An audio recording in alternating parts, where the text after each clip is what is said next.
Mga balita sa ibang bansa, US President Barack Obama tiwala na mapapagtibay ang Pacific Trade Deal sa taon na ito.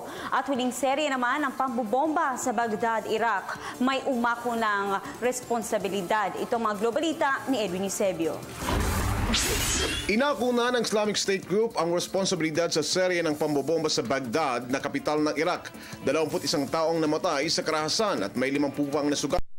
Pinuntirya ng IS militants ang Bab al-Sharqi area at ang Al-Wataba Square, ang dalawa sa pinakaprominenteng Shiite neighborhoods sa Central Baghdad. Nakahawig ng estilo ng Sunni militants ang naganap na pambobomba. Mga pulis at sibilyan ang kabilang sa mga biktima.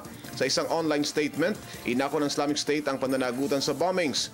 Patuloy ang dinaranas na krisis ng Iraq sa punong 2011 nang lisanin nito ng US troops. Ang IS rebels ang silang kumukontrol ngayon sa malaking bahagi ng Iraq.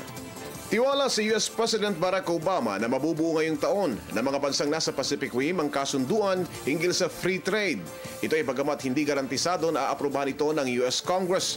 Sa kanyang talumpati sa grupo ng mga corporate executives, idiniin ni Obama na dapat samantalahin ng mga trade ministers ang pagkakataon na makabuo ng kasunduan sa Trans-Pacific Partnership sa loob ng susunod na ilang linggo.